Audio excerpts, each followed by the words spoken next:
Bueno, pues bienvenido, bienvenida a un nuevo episodio de Divergencias.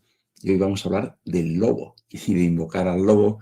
Bueno, por supuesto, como te imaginas, el lobo como metáfora y recordando al famoso cuento de que viene el lobo. Hombre, aunque dudo muchísimo que nadie que esté escuchando esto, que pueda escuchar esto, no conozca el cuento del lobo y de que viene el lobo, por si acaso, lo resumo brevemente. Pues se trata, bueno, lo que yo recuerdo, la esencia, pues de un pastor que se le ocurre gastar una broma pues a sus vecinos y les dice que viene el lobo, que viene el lobo. Claro, en la época rural, de la España rural, o donde fuera, eso era tremendo y claro, pues sale todo el pueblo a ayudarle y luego ve que es broma, se ríe de ellos, bueno, pues ya está. Y otro día lo mismo, y dice, bueno, ¿que viene el lobo? ¿Que viene el lobo? Lo mismo. Viene todo el pueblo a ayudarle y se ríe. Y claro, como ya te puedes imaginar, o ya te sabes perfectamente, a la tercera o no sé qué oportunidad dice que viene el lobo, y entonces venía el lobo de verdad. Y de verdad iba a ser atacado por el lobo, y ya nadie viene a ayudarle porque ya saben o consideran que les está mintiendo. Bueno, supongo que el cuento te lo sabes, que no te he destripado nada, pero por si acaso, por centrarla. Entonces, claro, en el cuento, el lobo, en cierto modo, bueno, en cierto modo o sin cierto modo, nos está hablando de una amenaza, de un peligro, y bueno, pues la petición de auxilio del pastor en los primeros casos será realmente un engaño. Pero yo, aunque bueno, adopto el título, digamos, basándome en eso, lo voy a matizar ligeramente y lo que te voy a hablar o lo que quería hablar son de los mensajes exagerados, muchas veces falsos y conscientemente falsos, pero simplemente de exageraciones y no solamente sobre amenazas, sobre todo tipo de cosas. Y lo comento porque percibo que realmente en la comunicación actual de todo tipo, estoy pensando pues, en medios digitales, en redes sociales, pero también en la comunicación política, en mucho tipo, en la comunicación comercial, pues que hay mucha exageración y se abusa mucho de la exageración, del lenguaje altisonante, bueno, de las promesas imposibles. Y lo veo en muchos ámbitos y bueno, y no sé si es que es una percepción mía, es que es verdad, o que a lo mejor hoy en día es más fácil, como tenemos más medios de comunicación, incluidos los digitales, darnos cuenta de que eso es así. Pero desde luego yo tengo la sensación de que hay mucho lenguaje, mucha exageración, mucho lenguaje altisonante. Y como decía, te pongo algunos de los ejemplos en que yo reparo, en parte que, bueno, para que sepas de qué estoy hablando, pero en parte también porque sobre todo algunos de ellos me interesan especialmente y a decir, me afectan o me molestan especialmente. Entonces, por poner uno que, bueno, vamos a decir que es estrictamente conocido ahora mismo. Si pensamos, por ejemplo, en el caso del presidente norteamericano, Donald Trump, es bien conocido pues su lenguaje exagerado, que siempre todo lo hace, lo vende como éxitos increíbles y lo que no gusta que lo hacen los demás, bueno, como grandes desastres. Lo ha hecho tantas veces que ya no hace falta ni decirlo mucho, pero por poner algún ejemplo más o menos cercano, pues bueno, cómo ha vendido los éxitos muy cuestionables de la guerra de Irán o lo maravillosos que iban a ser sus famosos aranceles. ¿Bien? Pero bueno, quizá el caso de Donald Trump es un caso especial. Te voy a mencionar otro personaje también controvertido y también especial, pero que nos acerca más a algo más cercano a lo que yo te quiero hablar, y es el caso de Elon Musk. No lo digo en su vertiente más política, lo digo en este caso en su vertiente como empresario y como emprendedor. Y entonces Elon Musk ha tendido a vender también sus proyectos, sobre todo los proyectos a futuro, de una forma también general como muy exagerada, sobre todo muy exagerada en plazos. También en ambición, también en alcance, pero sobre todo en plazos de tiempo. Pues los objetivos para tener humanoides en las fábricas, su famoso Optimus, o para llegar a Marte, como SpaceX. Bueno, pues ese tipo de cosas. Pero claro, en este caso, por ejemplo, te hablo de Elon Musk porque es muy conocido, pero yo he tenido ocasión, y aquí sí que no voy a detallar demasiado, en el ámbito empresarial de asistir a la venta, a la promoción de grandes proyectos de transformación o grandes objetivos comerciales o de otro tipo, también con una comunicación exagerada, pero exagerada en el mismo sentido que te decía de los más, o sea, o un alcance excesivo de lo que se pretendía o unos plazos excesivamente cortos para siquiera poder acercarse a ese alcance que se estaba diciendo. Y esto lo he visto bueno, bastante de cerca, vamos a decir, ya no tengo que pensar en Elon Musk o un personaje lejano. En un ámbito que me interesa mucho, como es el de la tecnología, pues abunda, es decir, exageradamente, valga la redundancia, esas exageraciones, ese lenguaje exagerado, esas previsiones poco creíbles. Bueno, esto es casi diario, esto está sucediendo todos los días, pero por ponerte un ejemplo, que quizá lo hayas oído, quizá lo recuerdas, depende de que si estás en el ámbito tecnológico, seguro, si no, pues bueno, te sonará o no. Pues cuando surgió, pues no sé cuánto, hace unos meses, quizá hace un año, o cogió fuerza DeepSeek, el gran modelo de lenguaje chino, pues, por ejemplo, ahí pues todo el mundo se acabó OpenAI ya está fuera, se acabó todo el mundo del hardware. Bueno, pues ha pasado unos meses, un año y han pasado muchísimas cosas, pero desde luego OpenAI no ha desaparecido y la necesidad de hardware tampoco. Entonces, hay mucho ese tipo de lenguaje. En concreto, esto en el ámbito de comunicación sobre tecnología, sobre negocio, ya no por poner un ejemplo concreto, sino el tipo de afirmaciones que se hacen, pues como esto, no sé qué, está muerto. Pues OpenAI está muerto, ChatGPT está muerto, bueno, está muerto todo. Cosas que acaban de salir hace 15 días, hace un mes, ya están muertas.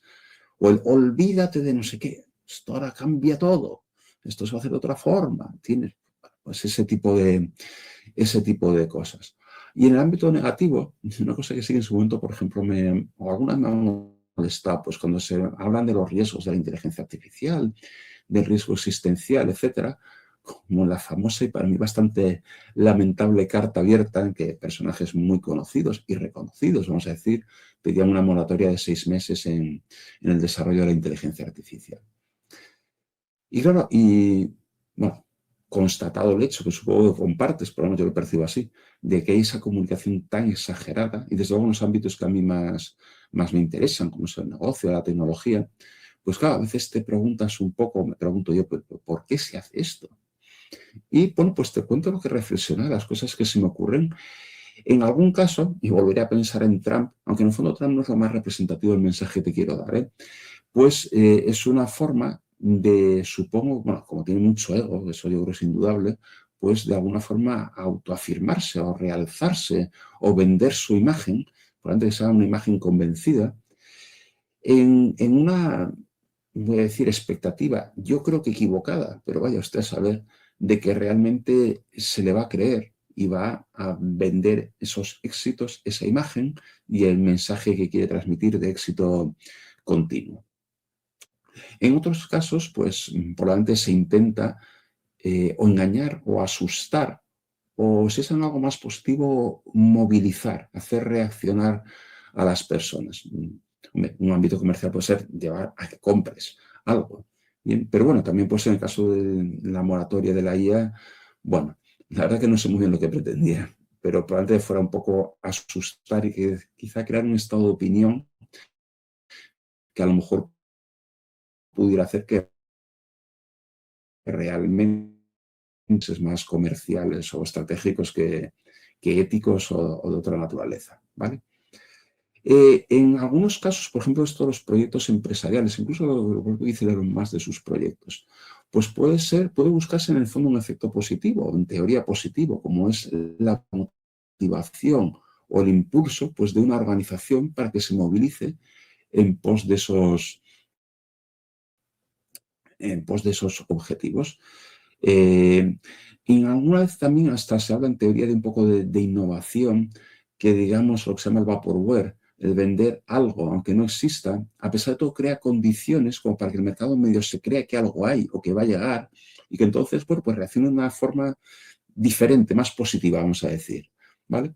Pero, por ejemplo, cuando tú vendes unos plazos excesivamente cortos o un alcance excesivamente ambicioso de un proyecto, es posible, no sé si conscientemente o inconscientemente, que se esté buscando explotar un sesgo cognitivo, que es el sesgo de anclaje.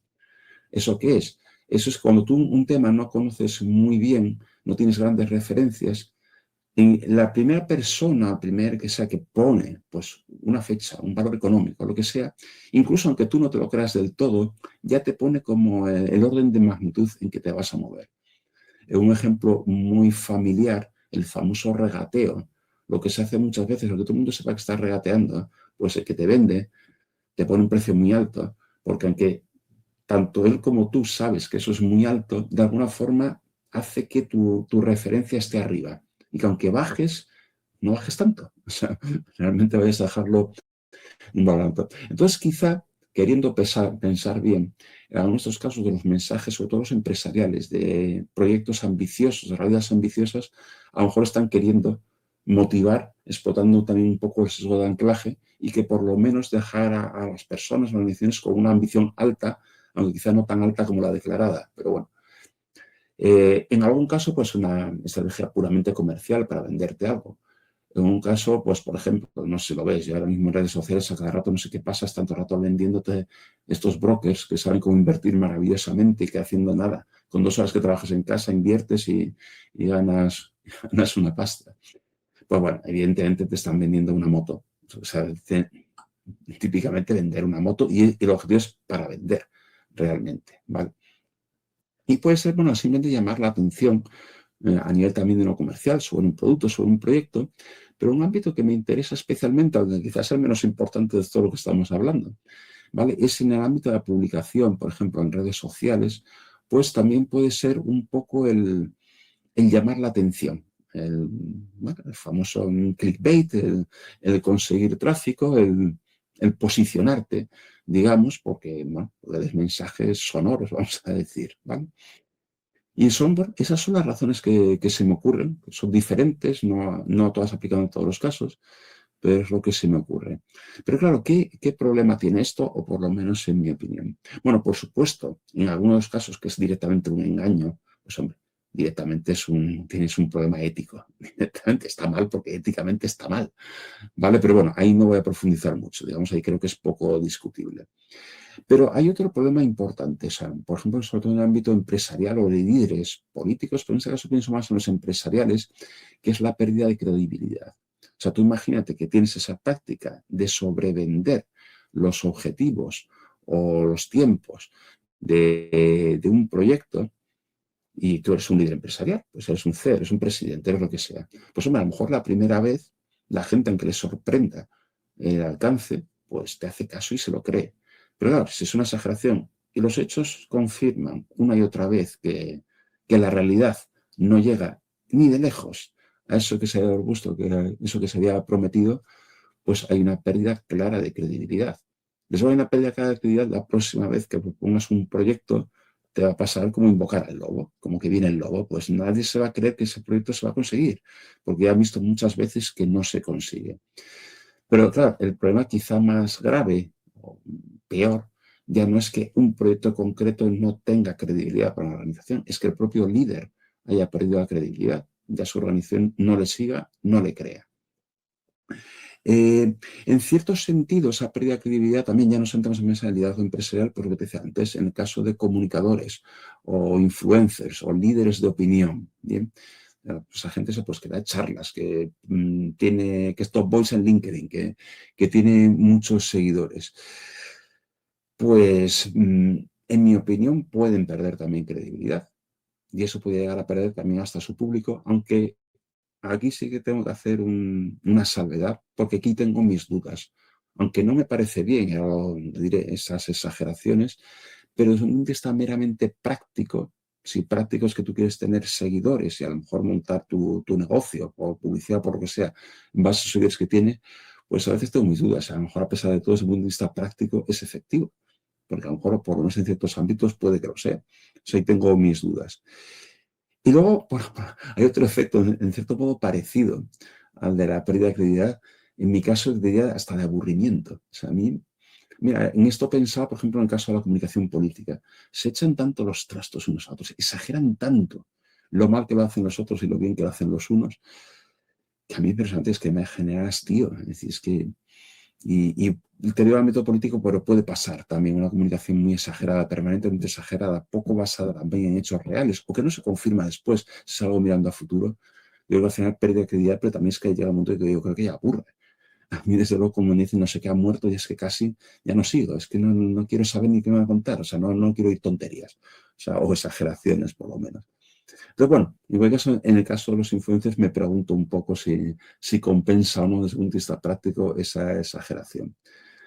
Pero yo, desde mi punto de vista ya personal, para mí, digamos, y si es esto, si me conoces, y que aquí en Divergencia se ha apostado tanto por la autenticidad y tanto por el conocimiento, pues ya te puedes imaginar que esas exageraciones las rechazo de plano, casi desde un punto de vista, casi te diría, es ético, o sea, es que me parecen mal, o sea, no puedo evitar que me parezcan mal.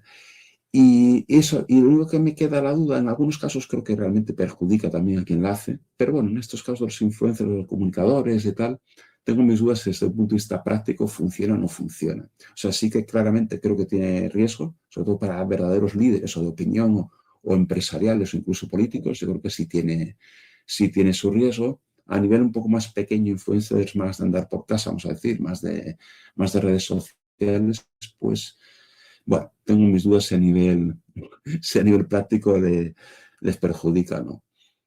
Pero mi actitud y lo que yo pues libremente te invitaría a que sea la tuya, digamos, de cara a tu propia comunicación, pues apuesto como siempre por la autenticidad, que lleva una cierta mesura, una cierta moderación y sobre todo a tenerte a los hechos, expectativas razonables. Eso respecto a tu comunicación y respecto a la ajena, pues hay que poner filtro, hay que aplicar el famoso pensamiento crítico del que tanto se habla últimamente. Y bueno, pues estas eran mis reflexiones sobre el lobo. Cuento que espero no haber destripado a nadie y bueno, pues esto era un poco el tema de hoy y la próxima semana pues ya veremos de qué te hablo. Venga, hasta entonces.